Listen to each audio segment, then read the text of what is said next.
everyone is talking about AI and Gen AI, and the biggest thing is like how people are actually adopting it and utilizing it. I know that you have some really interesting stories of, I mean, you're a super early adopter. I think we should talk about it. The Margeteers. Good morning, Mark. How are you? Great. How are you? Good morning. Yeah, very well. Thank you. So budgets. Budgets. What are your thoughts on budgets? I think budgets are on everybody's mind right now. We happen to be recording this at the top of the year for 2025, which is great. But we know we've also seen a lot of budget contraction and things towards the end of 2024. And people are definitely thinking about how they're going to spend their money this coming year. I think it's so interesting, and definitely working with like scale ups, the budget can change at any time. And so I think there's a lot of agility that comes to the best laid plans, what the intentions are, and then how do we adjust as we go. I think today we wanted to talk about a little bit of budget planning or allocation for those smaller companies. So budgets with a startup, I think, is always, or scale up even, is always a really interesting thing. There's kind of the best laid plans. So I'm just kind of curious if you want to dive in. It's the beginning of the year. You have big company goals. How are you going to build your budget? Oh, that's really interesting.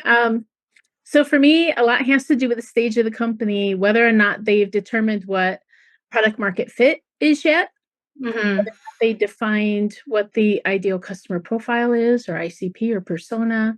If that hasn't been done yet, that gets top priority for funding. So testing messaging, doing some A/B, trying to make sure that we're getting the value proposition correct, trying to make sure that we really understand the pain points and the reasons why people buy. Funding that up front is important. And it's interesting because depending on the acumen of the team that you're working with, sometimes they don't understand that it's not just turning on marketing and, oh, it works. Right. There's this kind of foundational piece that needs to be done first, where you're spending money and not necessarily selling yet. Do you want to clarify? That can be a challenge. And do you want to clarify when you talk about the acumen of the team, you mean those probably not in marketing? Other stakeholders? Probably not in marketing. So when I'm thinking about a startup in particular, maybe not a scale up yet, but a startup yet, they may be using, outside marketing team or even an internal marketing person. They might be technical founders or they come from industry and they don't necessarily understand some of the foundational things in marketing that need to happen first before you go spending money to scale on, advertising, social outreach, lead gen, all of those sorts of things. There's kind of like a science project, a data project that happens first. And they see money going out before you're really building the pipeline and having money coming in. And I think that that's kind of one of the first lessons, especially if it's a first-time founder. It's one of the early things for them to really kind of get their brain around and for us to educate them and help them understand why that's a good investment and saves money in the long term, even though it might be a little painful in the beginning. Yeah, that's interesting. I think that has to be a negotiation, to be honest, to say like, look, X amount % of what I'm going to spend is just for learning. And that's going to be R&D, and we just have to accept it.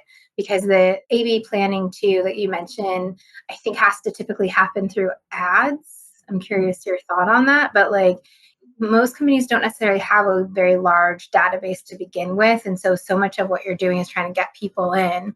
But if you're trying to decide the ICPs and so forth, that's, as you said previously, it's kind of just that quagmire approach of saying, how do we get that all together?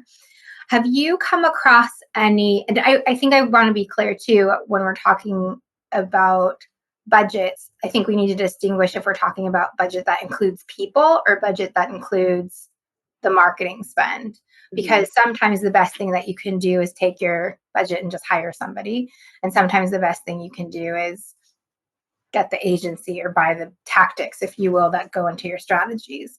I think at that earlier stage, most companies tend to use their budget primarily on a person. And that person is going to be doing the, like, as I say, the business as usual, setting up the system, setting up the things that talk, and then anything over, hopefully I would want to do like a big bet. And not necessarily just to like all throw it in the pond, but say, okay, can we take a decent proportion? And this would probably be the level where you do have an ICP, right? Like you do have proof of concept, you do have a few things going, but then it's like, what is that kind of big bet that's going to make a bit of a splash, but we can also use that content for a while, like build that kind of campaign out. I've seen these kind of budgets be anywhere from $50K a year to 250. That kind of thing is sort of that early stage bit. And if you can kind of ramp up the spending as well. I'm curious if you've come across any percentage models. Like I know there was one, a mate of mine was saying like you spend like 30% on ads. And then I forgot the other two things that it was, but it was just kind of like some nice percentages of like, these are sort of, it's nice to keep your budget to, especially with paid, like you can put everything at paid, right? And which is a dangerous, I think it's dangerous. Like I think that's dangerous too. I mean, I like to start with organic and kind of see how it rolls with organic and see if you can get any early indicators of what messaging and images and CTAs and things that are working.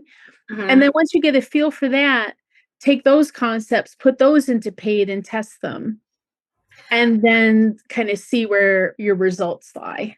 So I'm going to throw something in that we didn't say we talk about now. Okay. But so this kind of stage, like, I mean, everyone is talking about AI and Gen AI, and the biggest thing is like how people are actually adopting it and utilizing it. I know that you have some really interesting stories of, I mean, you're a super early adopter, so you're an expert in this space, and you taking what would normally be budget and you're saying, I'm going to take the time to learn this skill. You're on-ripping with like Midjourney and stuff.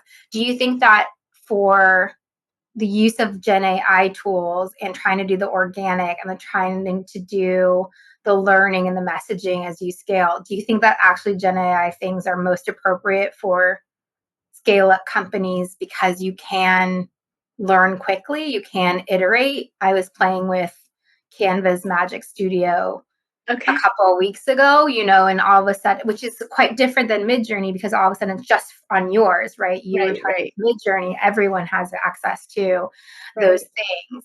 So I'm curious about how does the use of these tools also play into your mind when you're starting to budget for growth? Well, number one, I do prioritize having good tools because I think at the end of the day, good tools do help you be more efficient, more effective. So investing in the paid versions so that you have resonance and storage and more tokens and more use of the AI, I think is a good thing. I think the other thing that's kind of emerging is you can actually use AI tools to help you define what you think your ICP is. Okay, that's interesting. You can prompt it with questions. You can, in you.com, for example, you can leverage different engines and you can kind of test it across different AIs and see the results that you get. And the lowest common denominator is probably a really good start for your ICP. But going in and actually prompting and saying, this is what we think the pain is in the market. This is how we're planning to solve it. These are our hypotheses of what we think the pain points are. This is kind of what we think the outcomes will be after employing whatever it is that we're selling, whether it's technology or a service or whatever it is. And then ask AI to actually say, help us create a low, medium, and high ideal customer profile. And I want to look at demographics. I want to look at psychographics and, help us create kind of this blueprint. It gives you a starting point. I'm not saying it's going to be right. Right. I'm not saying it's going to be right. What I'm saying is it gives you a starting point and it gives you something that you can then take that and then go and try and validate it in the market. You can do that with, certainly with social, using, like I said, organic social, and then bridging into paid, which is great. I'm a big proponent of focus groups. I like pulling together, what we think is the ICP profile, 8, 10, 12 people, and having a Okay. discussion with them and testing, being able to ask questions in real time versus what might be happening in the ether over the internet. Okay. So with that in mind too, okay, so it's January, you're planning your budget. Yeah. What percentage would you put to a focus group? What percentage would I put to a focus group? I come at it from a different angle. Okay. What So because you come from it because you were talking about earlier this zero start. Yeah, zero based. So really kind of coming at it from, this is what I want to accomplish. Here's the scope of the project. This is the anticipated cost of the project.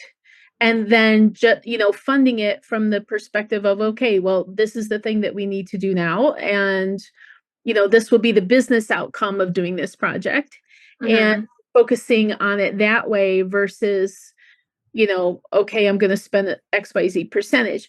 That's not to say that during the budget cycle and the planning year before, when you have to come up with what your annual spend is going to be, that you don't kind of, mentally think through it and have buckets of spends.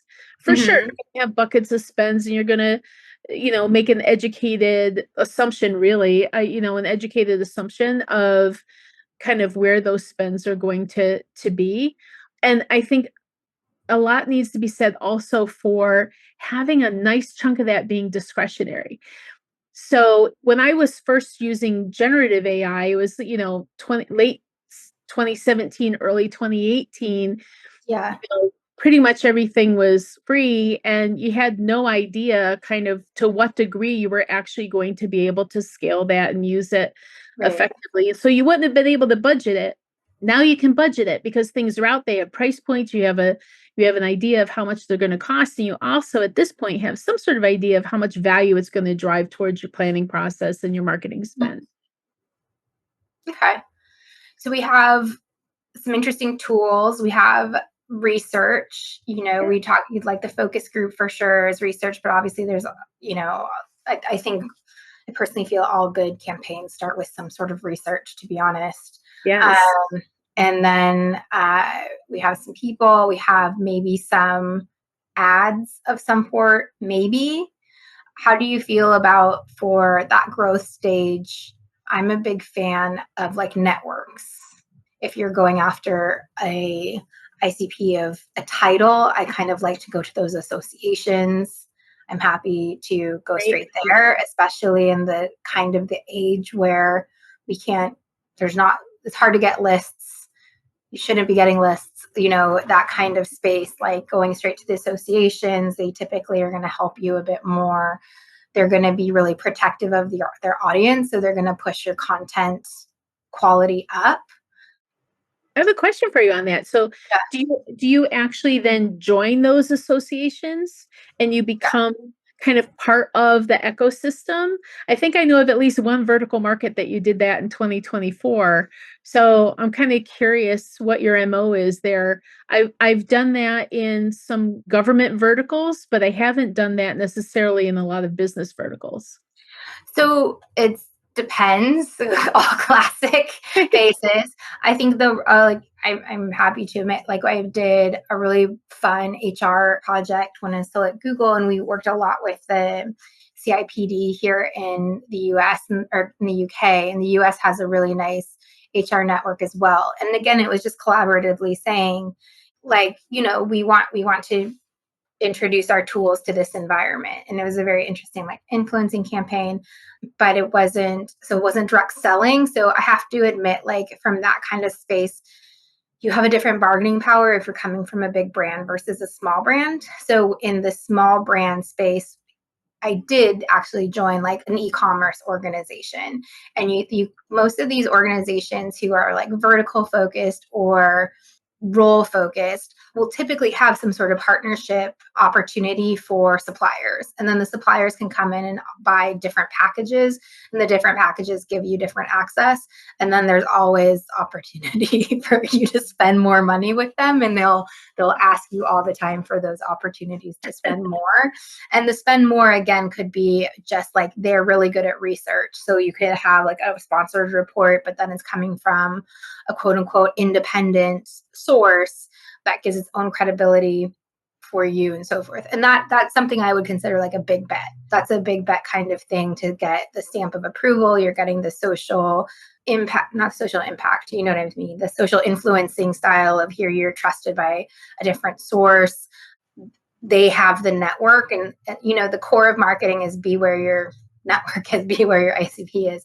And so that tends to be a higher priority in the learning stage. And I think as your budget increases, then you get into like what I call brand money. So in a startup environment, I'm like, we don't have brand money. And the brand money is, I don't know, I have really mixed feelings about like sponsoring conferences and getting your name on the name tag and things like that. Like that's a ton of money for a lot of hope that that's just, you know, the awareness money. I think sponsorships can be that way just in general, let alone if it's, you know, if you're having to make trade-offs in terms of spending. On the branding side, I think for a startup in particular, what's really amazing on the branding side is if you focus on developing the personal brand of the founder or the founder team, you can kind of get a little bit of a twofer.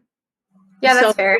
You're getting their persona out there and making people aware, but hopefully in those environments, they're talking about, you know, what they're doing with the company. So sometimes getting their brand out, whether it's, you know, being on the podcast or speaking opportunities, which can sometimes either be earned, so it doesn't cost you anything other than getting to the event, or even if you have to pay for a slot by sponsoring, but now you're up on stage and you're in front of, you know, 500 of your potential targets, you know, that can be definitely a good way to spend that brand money without, you know, going crazy into a big expensive brand building digital campaign, for example.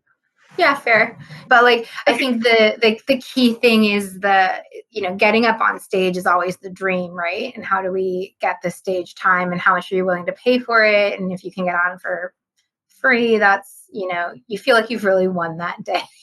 Exactly. Get them on. Is there anything that you would think for scale up, like don't spend budget on this? Don't go the name seriously, tags. like seriously, I would say it's way too early for things like print, television, things like that. I think it's way too early for things like that.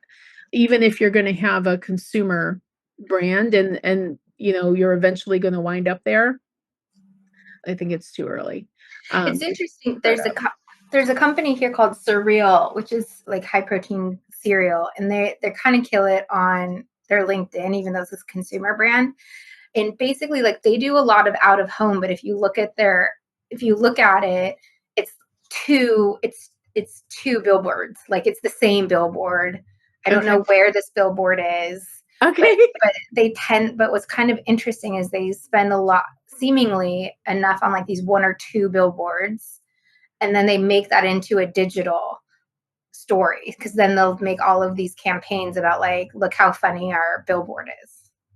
Oh, well, that's interesting. Yeah. So I don't know, but I don't know where that billboard is. So if it is somehow super affordable and actually just taking photos of the billboard, and then they make a lot of jokes about it and so forth. I love that. I don't know how much it costs, but I don't know. I mean, so I've been around a long time, been in marketing more than 30 years. And so, you know, I've gone through the billboard phase. Yeah. She bought billboard before they were digital, and before they let you put a vinyl over piece, you know, back in the day when you had to have that printed large format, and a guy would get out there with cement and a roller and roll it on 18 inches at a time. You know, there are certainly areas where that makes sense. I love the idea of them taking something old school like that and making it new by creating a campaign around it. I think that's I think that that's absolutely brilliant. I think they had like their sales guy sit on a ledge on the billboard once to be like, come talk to our sales guy, like these kind of things to. I have to find that because that sounds like super, super interesting. I've seen people do billboards really well. So in Florida, there's this place called Ron John's Surf Shop.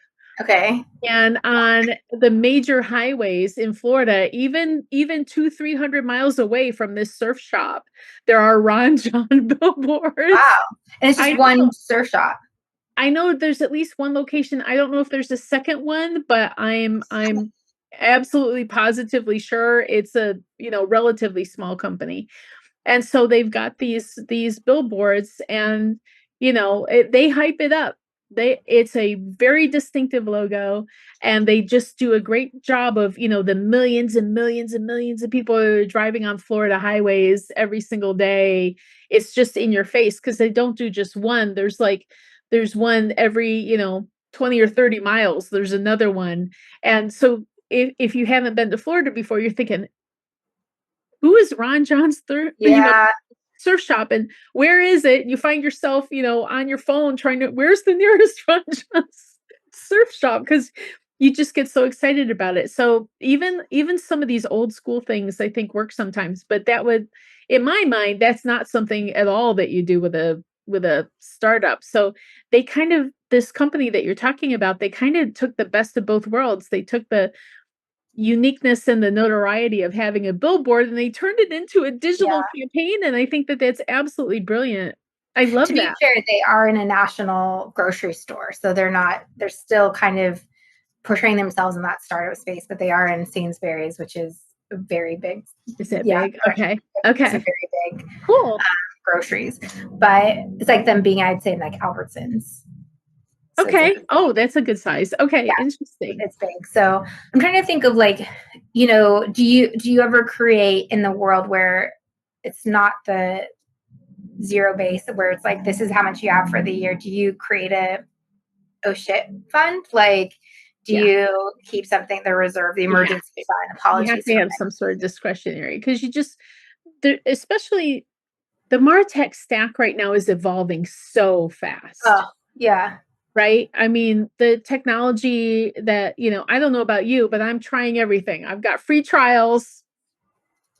I'm trying everything and I'm figuring out what works, what doesn't work. I get super excited about it. I'm like a super user, becoming an expert at prompting and, all of that stuff. But at the end of the day, hard decisions are going to have to be made in terms of which ones you actually invest in. And, going from $20 to $200 a month, for example. Yeah. Right. That's a big decision for a startup. It's not a big decision for a big company, but it's a big decision for a startup. Yeah. And that $200, you have to spend that wisely and make sure that that's, the most bang for your buck. So I think a lot of times, probably on the MarTech side, starting out with whatever the basic or free versions are, and then figuring out what's working for you, and then decide, okay, now I'm going to budget for this at the paid level or the annual subscription after you've given it a try and really determine whether or not it provides value to you. But I think the caveat with that is for any MarTech investment, like you need to know what problem you're solving. Like I get really stroppy about Slack, I'll be honest. I'm really stroppy about it because I think that it's really interesting. There's been, and I'm not talking negatively about these things. I think for any of these tools, I've had these conversations and someone says, okay, what do you want to do? And they go, I can't believe you don't have a Monday board. I can't believe you don't have a Trello board. I can't believe you don't have, and I was like, that's fine, but what are you trying to solve? And I go, every time you bring in one of these things, I want a brief. I want a team meeting with everyone who's going to use that tool and to say, we're bringing in this tool. This is why we're bringing in this tool. This is this is what we're trying to solve with it. This is how we're going to use it. This is the process guide and this thing. Because otherwise I feel like with so many tools, people are trying to, it's different. Like you're a super user because that's what you are, right? That's your expertise. And you're saying that, you're doing it all because when you come up with a problem, you've already vetted everything and say, I know that this is the right thing for this. Where I think that there's so many problems that come up in startups where they say, well, let's bring in this tool, but it solves nothing. So when I talk about being stroppy about Slack, like I was working with a client and they were going global expansion. And so now all of a sudden being on an expanded team Slack is like, look, as a supplier, we don't have an SLA. We're not on call for you. But this isn't a 24-hour on call. So what are the rules about replying? Can you say that I'm going to reply within 24 hours? Because I think there's a assumption with Slack that if you text like, you're going to stop everything and reply right now and it breaks. I actually think it's quite disruptive unless you have these tools to say, this is why we did it. I've seen it work very successfully, like agency side, when we had a different channel for every project. So you could keep it a lot cleaner, noter, and pinning things in a way that's easier than maybe the different threads. We did it also, like Slack was for internal notes and email was for, if you got an email, you knew that was a client. So it's a way to focus it better. But I think I just really stress that some of these tools, like when you have to be so careful about your budget, I've seen people bring in a tool rather than a solution. It's just, I think that we should be using this. So let's use this. And now we're going to spend it. Yeah, and we're going to waste a week setting it up, and then we're going to be happy that no one's using. I'm not thinking of a specific example at all, like of being, but I think that sometimes I just want to say, like, especially if you have a smaller budget, you need to be really conscious and everyone knows this is the problem we're solving. You might think we're bringing it in because it solves this, and maybe it will later, but what are we trying to solve? And really keep like and is it going to be able to scale with it? I think there's also an interesting thing with budgets of like, I'm just going to say it, like when to bring in Pardot, when to bring in Salesforce. True. And it's this matter of accepting that at some point you're going to have a miserable data transfer. Like at some point you're going to hit something because you have grown up, because you do have more money, because you do need more elegance in the tools that are going to solve more problems. But it does mean you're going to have a crappy data migration for a few weeks and everyone's going to be upset. But it's a really necessary stage to do it. Yeah, you're changing the world. There's that whole change management piece to it. Yeah. All right. So, I mean, I don't know what our takeaways are. So, I mean, like, I think the thing is like, stay focused. Like when you have a smaller budget with your marketing team, your smaller company, make sure like your proof of concept is in place. Make sure that you really have a tight plan to identify your core ICP, your core messaging, whether that's done through focus groups, whether that's done through small spend A/B testing on, LinkedIn or things like that, or starting to collaborate with associations. I think these ways of I think the thing we're saying is learn really quickly. I would also love, we didn't talk about this, and I know that we need to wrap this up, but like I want companies also to really invest in quality brand books, and I want them to invest in voice books. Like a voice book to me is super important, even if it's just the startup, but people are going to be able to ramp up faster to your company, agencies are, if you have that kind of voice book. I love the voice book idea because a lot of people don't think about that. They think about brand as a logo, and brand is not a logo. Or these ridiculous, what dog are you? I know. I hate that. I hate it. I hate it too. I think we could have a whole episode just of us being. We could just. Yeah. I know we've talked about it before, not on the podcast, but I think we could have like a whole just. And then they said, so it's I like one of there's the other thing that's so sorry, I just have to say it.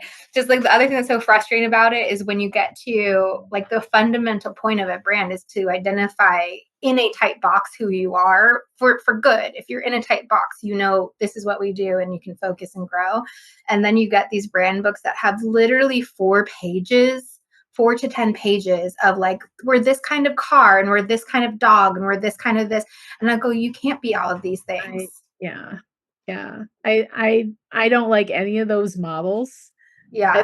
I don't like using those models at all. I think that there are some people whose brains work in a way that they can get their brain around that and take something from it. But for the vast majority of people, I just think it just comes off as what I call foo-foo marketing.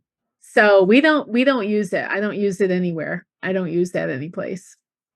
Yeah, so don't invest in that kind of brand. Don't invest in that. Personally, I don't believe in it. And I've been around the block a few times. I've never found that useful.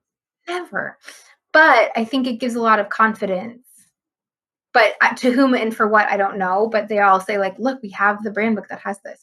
But please don't invest in that kind of thing. Invest in, like, this is what our logo is. This is how we use it in different contexts. This is the font. This is why we use the font, because it has this part of our personality. This is our voice. Are we cheeky? Are we serious? Are we these kind of things? Have the focus group or the ICP, or do those kind of things. And then from there, start to just really dig into your group and your messaging. And you can't. I love that, because it's such a strong foundation for your messaging pillars. And then everything feels like it goes together, like it's cohesive that way if you use it as the foundation and, really leverage it. Don't just create it and then set it aside. Mm-mm. You create it and then you use it. Because I've seen plenty of companies too, like they spend beaucoup bucks to create a brand, and then the brand guide goes in a drawer or a online folder somewhere, and they just think about the logo and they don't do anything other than thinking about the logo. So I think one of the things that we can do is we can guide companies to make sure that they're actually thinking about all the elements of the brand and making sure that that is in every customer facing part of the company, that people really understand how you communicate the brand. I love it. Yeah. All right. Well, thank you everyone for joining us in this kind of scrappy budget discussion. And we'll speak to you next time about when you have the big budgets. All right. There we go.